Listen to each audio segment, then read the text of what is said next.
The views expressed are not necessarily those of KSCJ and Powell Broadcasting Company. This program is not intended to replace the advice of doctors or other clinical providers. Consult with your practitioner to ensure the proper course of action for you. Welcome to When Things Aren't Going Well on AM 1360, FM 94.9 KSCJ. This program is dedicated to your mental health wellness and brought to you by Family Services, a United Way partner agency. Here's your host, Art Silva. Good morning, Siouxland, and welcome to When Things Aren't Going Well. This show is all about your mental wellness and how you can help yourself navigate the daily highway of life. We hope to educate and motivate you to improve your mental wellness environment. I'm Art Silva, and our show is brought to you by Boys and Girls Home and Family Services, a United Way partner agency serving the Siouxland community since 1894. Let me introduce my co-host, Brenda Geisinger, Chief Operating Officer of Boys and Girls Home and Family Services. Brenda, how you living? I am doing great. How about you, sir? I tell you, just getting excited about today's show. We're going to learn a lot. And so would you want to introduce our guest and topic, please? Absolutely. So today we have with us Rachel Lundgren from Siouxland Cares and also Joanne Gieselman from Growing Community Connections. And, you know, some people might get bored with data, but these two are the experts, and it's really a keystone in understanding what's going on, where can we get resources, and all the great work that's being out there to help our community thrive. So welcome, and if you want to just kind of jump in and tell us a little bit about yourself, Rachel, I'll let you go first. Thank you for having me. As you mentioned, my name is Rachel Lundgren, and I work with Siouxland Cares, which is a prevention agency here in Siouxland. What we're really going to talk about today is our work with Source for Siouxland, which Siouxland Cares does partner to do the data collection for. And Joanne? Thank you. I'm Joanne Gieselman with Growing Community Connections. And really, we know that collaboration piece that you just talked about, Rachel, is so huge, even with the data involved, and really building bridges and bringing partners together, because if we share those resources, it makes a world of difference for us. Well, this is going to be an exciting show, and we're going to practice our listening skills. I know you have a lot of information to share with us. Let's go back a little bit to the Source for Siouxland. This is nothing new. This has been going on for a while. And I think just recently, in the last few years, it's really come up with some stunning data about this community. You want to give me a little background on the Source for Siouxland? Who's involved in that? Sure. So originally in the community, it was known as Comprehensive Strategy, and that actually started back in 1996. And so we have quite a few people who are still involved in Source for Siouxland who were involved since the beginning with Comprehensive Strategy.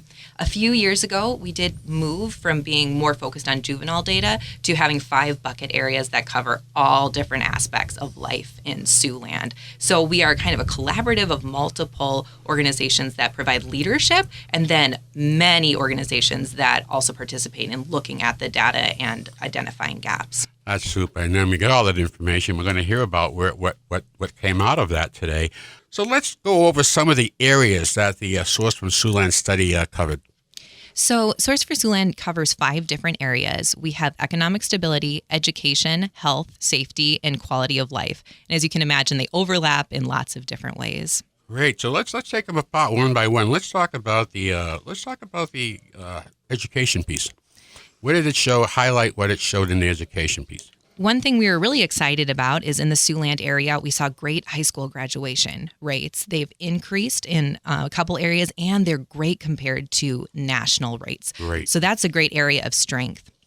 One area we really want to focus on is kindergarten readiness. The data that we have for that is from the Sioux City schools. Although it's remained stable since last time, it's still a little bit lower. It's about 36 to 37% identified as kindergarten readiness. And we already do have some programs starting like Prime Age to Engage and lots of other organizations working on addressing that issue in the community. That's exciting. We know how important it is to get to the children early. And I think that's a wonderful program. Plus, that it's been identified. So that's good, good strategy. So that's good. You also mentioned health. What are some of the key points that you can share with us on the health environment? One thing that we've been looking at the past couple of years is drug-exposed infants in Siouxland. We were happy this year to see a slight decrease in drug-exposed infants. Unfortunately, so far this year with the data we've collected, we are back on track to have an increase again. So that would be only including illicit substances, not including alcohol and tobacco. So we don't have great information about that, but we do have good information about marijuana, meth, and other drug exposure with young infants. Is this something that you're seeing nationally also? Yes, it is a increase nationally, but it does seem to be particularly high in the Siouxland area, especially with marijuana exposure. So that's something that multiple organizations are also trying to work around to see how we can get information to pregnant people. Just keeping up with the times, huh? But I'll tell you, that's really good. One more question before we go to our reintro. What's the data tell us about safety? We have seen at Boys and Girls Home, looking at the surveys that are coming out, that young people now are more concerned about safety going out to a movie, going out to school even, and this was never tracked before. So what can you tell us about safety in our community? In terms of data, we probably don't have as much data that's focused on some of the things that youth are concerned about, such as the gun violence in the area. The areas that we've looked at more are such as a higher increase in meth in the community, but we do know that having greater drug exposure and other involvement in that type of activity does increase risk in things such as drug exposure, or such as such as gun violence. One thing we also have been looking at in terms of safety is vehicle safety, and that is something actually that's remained pretty stable in the community with vehicle accidents. Well, that's good. I'm at Silva along with Brenda Geisinger, and our guests today are Joanne Gieselman and Rachel Lundgren, and you're listening to When Things Aren't Going Well. Let's continue our discussion on the Siouxland Wellbeing Report. So let me come back and ask you a question here on one of the other topics that we were discussing, and that would be the economic stability. There seems to be a lot of agencies, a lot of groups in town understanding the importance of that and in doing things. So, Rachel, what do they find on economic stability in Siouxland? Economic stability, when you look at our little charts that we have, does show that it's the strongest area of our five. However, we need to look at some nuance within it. So we have seen an increase in median household income, which is good. However, that does not take into account inflation and other things. Two areas that I think we really need to pay attention to, even though it looks strong, is the increase in severe housing cost burden. So that is individuals who pay more than 50% of their income for their housing expenses. And that has increased to 11% in Siouxland. So 1 in 9 individuals pays more than 50% of their income for their housing, which to me is concerning. And then also there's been an increase in Woodbury County in income inequality. So they look at the individuals at the 80th percentile, how much money they make, and then the individuals at the 20th percentile. And there's a bigger gap there now than there has been in the past. Okay, so we've got some good problems identified that we can go out and provide some solutions to down the road. Okay, we've talked about those areas. How does this equate to our overall quality of life? I think that bucket is the hardest one that we have to put together because, as you said, those other buckets really contribute toward it. One area that we measure that I think is really important is the social connectedness. Honestly, the data I don't think captures everything because it has to be organizations that record their memberships that report it. However, we have seen a decrease, and that data actually came from before the pandemic, the most recent data. So I think when we look at the different struggles that we've had with health-wise within the community and with COVID limiting individuals' connectedness, that we're only going to see that have more of a decrease. So I think in quality of life, when we're looking at it, we're going to see how can we get people connected with each other again. And when we connect with each other, it'll actually help the other buckets as well. Oh, Rachel, I'm so happy to hear that. We talked about Reconnect on one of our shows and how we got so used to just texting. We like to recommend that once a month you identify somebody that you haven't seen. Don't call them, don't text them, go visit them. Have a cup of coffee, get that eye contact going again. We've been separated, so I love what you're saying on Reconnect, and I think that's something that I think a lot of people don't realize that we have to do this, but yeah, it brings us back to our strength. So this is all good stuff, and we're coming up on our break right now, so everybody continue your morning chill. We'll be right back with more of When Things Aren't Going Well right here on 1360 AM, 90.9 FM, KSCJ. Let's face it, It happens to all of us. However, the pandemic has compounded all of our lives and activities. Even the simplest tasks seem harder. Hi, I'm Brenda Geisinger, the Chief Operating Officer at the Boys and Girls Home and Family Services. Family Services is a United Way partner agency serving children and families of our community, and we're here to help. If you'd like to learn more about Family Services, please contact us via email, website, Facebook, or phone Mary Pickens. At Family Services, we change lives. Welcome back to When Things Aren't Going Well on KSCJ. Here's Art Silva. Welcome back to When Things Aren't Going Well. I'm Art Silva along with Brenda Geisinger and our guests Joanne Gieselman and Rachel Lundgren, and we're discussing the Siouxland Wellbeing Report. Ladies, there's a lot of information here. How do we use it? Joanne, you have a great agency in growing community connections. Your agency works collaboratively with many nonprofits in Siouxland. As a result of your collaboration, you have compiled a list of resources that Siouxlanders can go to for help. I'm going to give you some time. I want you to tell us about GCC and how GCC can help our citizens. Thank you, Art. And to all your wonderful staff who support collaboration in our communities. Growing Community Connections is a tri-state collaboration supporting Siouxland with over 800 partners. I look forward to sharing many great happenings around our tri-state area. Today, I'm going to focus on Nebraska because there is currently a great opportunity to help Nebraska renters who may be struggling. If you or someone you know rents in Nebraska and are financially impacted due to the current challenges that may have been caused by the COVID-19 pandemic, like the cost of rent has gone up or the high cost of food prices, as a couple examples, you may be eligible to receive rent or utility assistance from the Nebraska Emergency Rental Assistance Program. To be eligible, you must meet certain income requirements, and either a renter or a landlord can begin the application, but you have to apply together. There's lots of great information on the ERA site, so go to it, check it out, go to nebraskaRentHelp.org, or reach out through the GCC website under Community Response, or you can call 712-389-4401.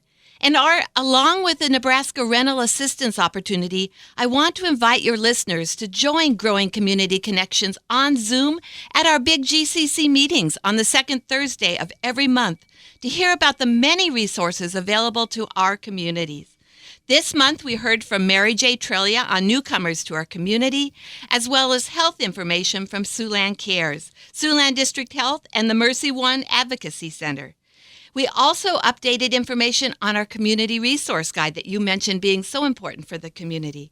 If you'd like to be a part of our meetings, please reach out to me at jgieselman, that's JGIESELMAN, at siouxlandship.org.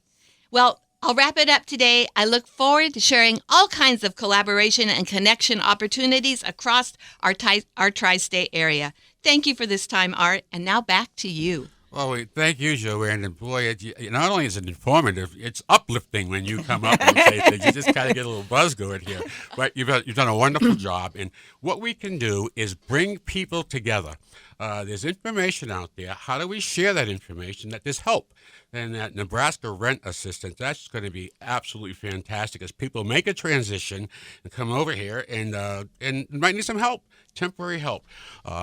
There's a lot of opportunity out there, and I love what you do with your agency. Now, when she said she had 100 people on her community meeting, she ain't kidding. There's a lot of people that like what's going on with Growing Community Connections, and as Joanne said, the second Thursday of every month, Zoom in, come online, and you listen. You hear what people are doing, what's saying. You'll learn stuff that you didn't know was going on, and it's all good. So, Joanne, we want you to continue that great work. I know we look at you as a catalyst of getting that information, and you share it so generously. So it's a big help for us. I just want to thank you. You've been doing this for a while, and your enthusiasm is contagious. Well, thank you so much, Art. And it's so much fun. I get to work with the best people in the whole community every day, just like you and your organization, as well as all the many organizations like Rachel's and so many others. So it's just a joy to do this every day. What I love about Rachel is Rachel's going to break the age barrier in this room. Yes, she is. Rachel probably knows how to use all these little tools and computer stuff and stuff like that. But Rachel, glad to have you here. And one thing we're looking at with the younger people is their mental health. It can be very challenging. It's a stressful time for a lot of young folks coming in. And was there anything that you want to comment on that may have been in the report or your personal viewpoint? Yes, I think one thing that I wanted to make sure people know when they look at the report is mental health looks like it's in the green. And that's because that compares us to everyone across the country. And mental health is a serious issue for everyone across the world, actually. We lead the Mayor's Youth Commission, and they always pick their key issues in the past couple of years in mental health each year. It's something the youth are concerned about, something that they've had to deal with in a different way with the pandemic. And I think it's something we need to continue to work on in the community. I know, Brenda, we started working on the stigma a few years ago, at least working on getting rid of the stigma. Do you want to talk about any improvements you've seen there? I think it's getting more recognized that mental health is a real thing and that there is help out there if you're struggling with your mental health and how to improve it, get those resources, and it's okay to talk about it. And I think that's very exciting that it's being acknowledged that it's real and people are not afraid to mention, I am struggling, I'm not okay. And now to take that next step and actually reach out and get the help that people need, I think that is exciting that people are aware and know there are resources. And I think the more we talk about it, the more open people are to expressing what's going on with their thoughts and feelings and how to get the help they need. I'll tell you, it's been very encouraging to see that people were willing to talk about it more so, and more people coming forward, celebrities, other people coming forward and saying, I got a problem. And you're right, Brenda, it's okay. We all going to have these days. I like to factor in how many mental health days you need a year from work. You don't have to call and say, I'm not feeling well. It's really just need a day off. You need to recharge. You get that work-life balance in place because that's so important. So we're at a crossroads, but I think it's a good crossroads. We're working on, and we have donors investing in our new facility. Heartland Counseling has a beautiful new facility. Catholic Charities does a great job, steady job, always there. So there's no reason not to get help, or just go and tell somebody, hey, I'm a little out of sorts. I'm not feeling well. Go to a friend, but please don't sit down and bottle it up and be miserable because you have a lot to offer. You have an awful lot to offer. Don't think about yesterday. Think about where we're going tomorrow. And there's a lot of people that share that enthusiasm around here. So don't look at all the bad stuff and read all the bad stuff or focus on all the bad stuff. Let's focus on the good stuff going on in our community. We live in a great place in this country, and citizens getting involved. You want to volunteer? This is the easiest place to volunteer is Siouxland. People are always looking for help. So that's the first step to our success. Getting involved, using the resources we have, get yourself better, and we got a first-class team that we're going to play ball with. And I'm just really glad to be here. And I like the way things are going in this community. Everybody's going to have some problems and issues, but overall, I think we have a community and that's well represented and people that want to help those in need. It was something I learned on the homelessness deal. We haven't talked about that, but that's critical. And interesting stat that a lot of the people that are homeless because they lost their homes. When we went through the economic crisis during COVID, they lost their homes. So then there's need out there, and that's something that was unexpected, came on, and they're good people. So I think we're going to have to address this homeless situation. Personally, I have my own viewpoint on it. I'd like to see services for these people. If we had them where we collect them and put in mental health services, job training services, things that help improve them, not let them stay static, and the next day you're doing Groundhog Day, you're back on the street again. What can we do to help these people? I think it's a great challenge, but I think it needs to be approached comprehensively and not in silos. It's too big a problem, and I just saw where the governor of California just allocated a ton of money to help the homeless situation and get them in homes. It's everywhere, compounded by the migrant situation on the East Coast, economic situation, other places in the country. We have to give homelessness a softer ear. Not be so critical in judgment that these are people that just don't want to work. These are people that have some need. And families are growing in that number. You're not just seeing individuals, you're seeing families going into this need in a homeless deal. So I think we'll deal with this also because we're just a great community.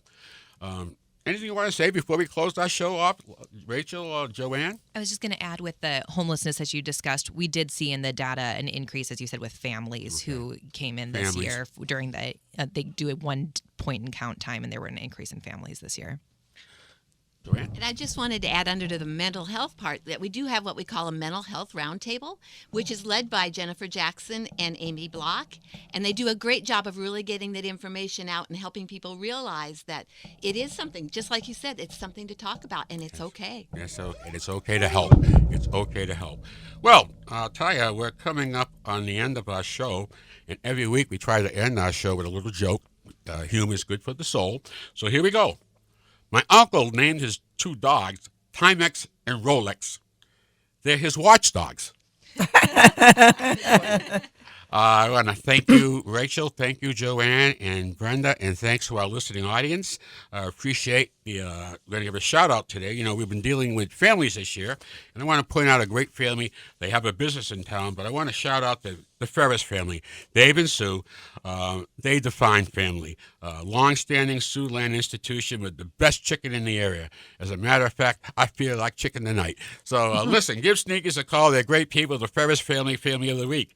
Don't forget to visit the Stuff Festival, located at the former Indian Hill Shopping Plaza, the new home of the Jeannie Peterson Behavioral Health Campus. Boys and Girls Home and Family Services, hiring teachers and therapists. Call our HR manager at 293-4700. When things aren't going well, we return next Saturday a.m. right here on 1360 a.m., 90.9 FM, KSCJ. Your homework, go out and have a good laugh. Be kind to your mind. Happy trails to you until we meet again. Happy trails to you. Keep smiling until then. Happy trails to you till we meet again.